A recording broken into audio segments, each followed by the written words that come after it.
My name is Deb Lopez, founder of Animal Fairy Charities and co-leader of a national grassroots campaign for animal welfare. I have loved and fostered companion animals all my life, and am now working to help others who are in the trenches every day, rescuing, caring for, and providing for animals in need.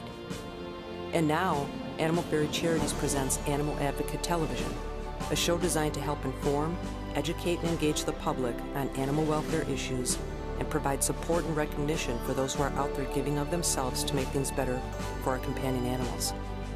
So join us as we take you on tours of shelters and rescues right here in Wisconsin. We'll keep you up to date on legislation and laws governing animal welfare and show you ways you can get involved by fostering and adopting. We'll even have a segment for children aimed at teaching them compassion at an early age. So stay tuned and help be the voice for those who cannot speak for themselves. Animal Advocate Television is being brought to you today by MECA, Milwaukee Emergency Center for Animals, Fetch Magazine, and by Bark and Scratch Outpost.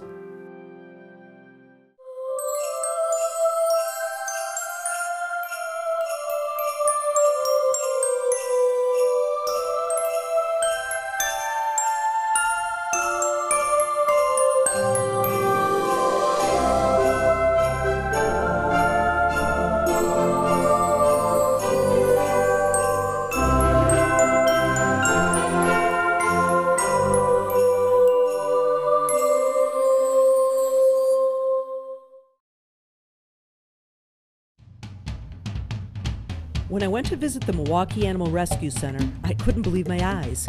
Cats, cats, and more cats, having the time of their lives. The Milwaukee Animal Rescue Center is an adoption center which is located in Southridge Mall. They are dedicated to saving and serving local homeless animals. The Milwaukee Animal Rescue Center has also created outreach and education opportunities for our community.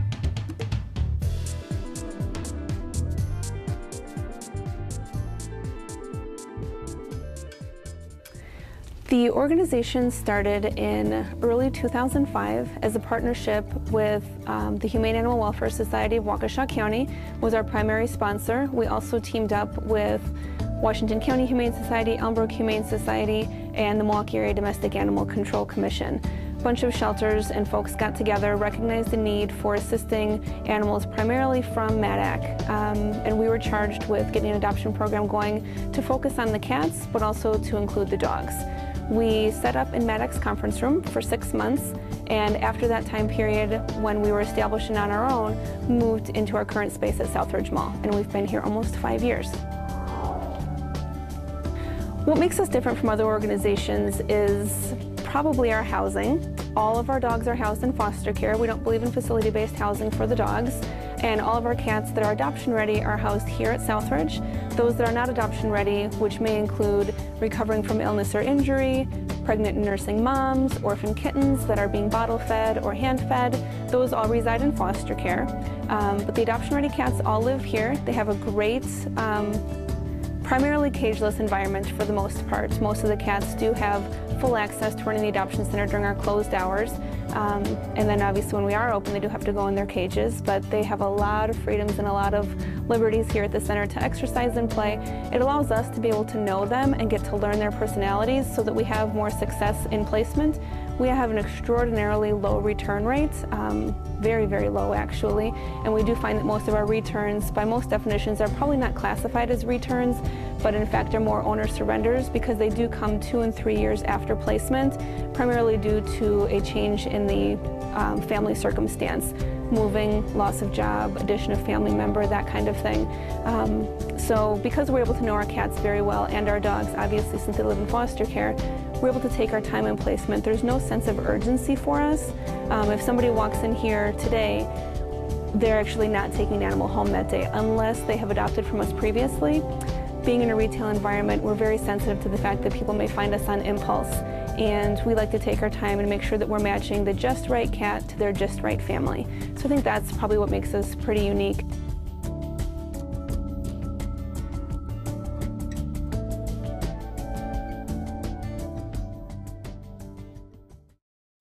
When children learn to take care of animals, they're learning to show their love and they're learning to nurture. Well, when I first started sketching the animal fairy, our creative group talked a little bit about what the characteristics we wanted it to have. The idea that we wanted it to most likely fly and carry along a satchel that had magic fairy dust in it. That was something I knew I needed to include. Also the idea that the animal should be kind of cuddly and lovable and not really look like a dog or a cat or a bear, but something unique that had similar qualities. That plays right into the whole Animal Fairy Charities goals, where they want to help animals, horses, dogs, and cats, and kind of focus on those particular animals. The legend of the Animal Fairy was going to start something new and something big for animal advocates, and the fact that the Animal Fairy was out in the world helping animals was kind of a big concept. And then the idea that he did such a great job and he needed helpers is really where everything took off. What was really fun is because of technology where it is, and we were able to work remotely. I live in Jackson, Wisconsin, and Shelley lives in Pennsylvania. And we were able to conference call and email back and forth different ideas about how we'd like to fine-tune the storyline, or different qualities we'd like the Animal Fairy to have. And it was an enjoyable exchange every time, and we're looking forward to doing more work together. I think another thing that the Animal Fairy does is by choosing the children, it instantly lets them know that they're special. And there is something special about children that have a love for animals. And you can see it when they pet them or they work with them. And it kind of validates for them that this is a unique thing and it's a gift that they have, and that they should now use that and see how they can make a difference.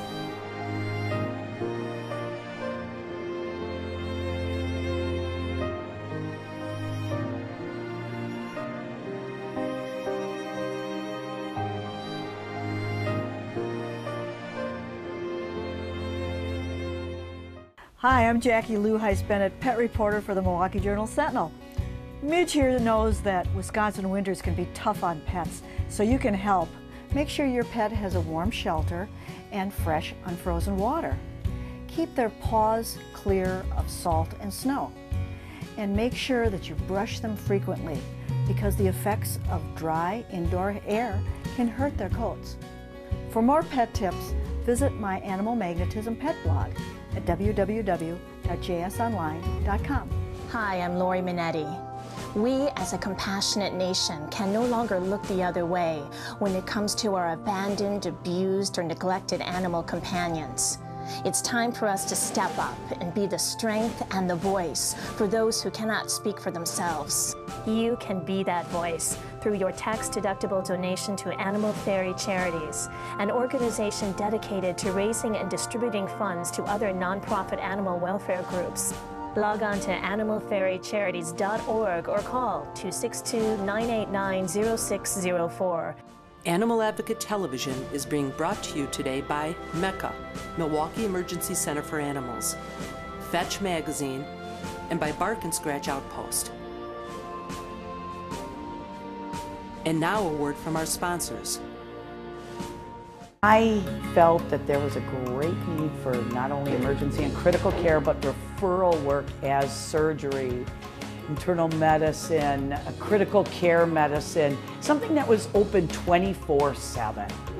And I was very excited to come down here, open up a new hospital, and bring this type of care to the Milwaukee area. Also, there's nobody in this area that sees exotic pets. So that was another thing that was going to be one of my passions of providing for the Milwaukee area. Milwaukee Emergency Center. center for animals. Mecca. Are you looking for that special companion? Stop in at Secondhand Purrs, where we can match up your needs perfectly. We're a cat rescue dedicated to the rehoming of abandoned or unwanted cats. We have a wide variety to choose from: babies, young adults, and seniors. Come in and spend some time selecting your new family member, or visit our website at secondhandpurrs.org. We are continually taking in new cats that need a loving home like yours. Come and visit us today. Your dog is your companion, your work partner, your exercise buddy. Your dog makes you laugh and leaves you astounded at their athletic abilities. In fact, your dog means just about everything to you. So whether you have puppies or senior dogs, Peggy Morsch Life Photography knows your dog is special. It's only the best for your dog. Peggy Morsch Life Photography.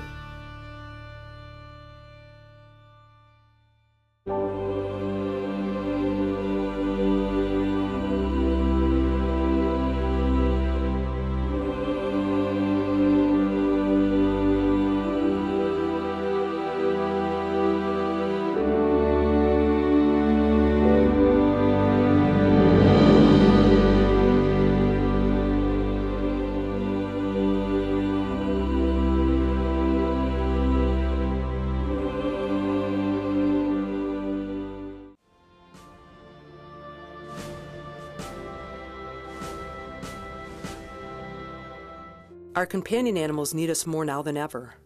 Another way you can help is by fostering. Shelters across our country are full to capacity because of the country's economic conditions. When you foster, you're helping two of our fur friends at once: the animal going into foster care and the animal that needs the empty cage. Fostering can give our animals time away from the shelter until they can be adopted out. Being in a cage for a long period of time can be stressful. We spoke with Carrie Caston of the Washington County Humane Society to find out why it's important to educate people about fostering. A great way to get involved here at the Washington County Humane Society is to foster animals. A lot of the people who do foster like it a lot because they get different animals in, they get to know a lot of different breeds and cats and everything else. A lot of them say, how will I give them back? Once they're a part of my family, but the whole program is that they do get more animals, and perhaps they do keep them. You know, that's one of our problems, that foster families generally have a tendency to adopt after a while. But it's fine. That's not a bad ending either. Our foster families will foster animals anywhere from a week to a month or two. It depends on the severity of the case. Some just get depressed. Some kittens just need to make weight, so those are usually a week or two or three, depending on how small they are. And then other animals that obviously have had injuries, they are obviously with that foster family a whole lot longer. When Lily, hard to believe, came to our home as an itty-bitty kid, she did nothing but hide. And so Novi spent many hours with Lily trying to socialize her, and as you see, it worked. So she is not a shy, hiding cat anymore. The costs are very limited. It's really nice because we do provide food, we provide the crate, we provide whatever they need. For cats, we would give you a litter box, a dish, litter, whatever needs that you do need to take care of the animal. Basically, the shelter will provide you everything. They'll provide you food and litter and the medicine, and so really the only cost is your time. Certainly we are always looking for donations of food, monetary donations, whatever it may be. Fundraisers, a lot of students and Girl Scout, Boy Scout troops will help out in that way, which is tremendous. We definitely need it. And private donations as well, because we've got staff that has to be here day in, day out. We've got medications that animals need to be on. We've got to provide surgeries for animals that need to be spayed and neutered. There's a lot of costs that come here. Well, Lily really needs a home, I think. That's one thing. And she's really sweet.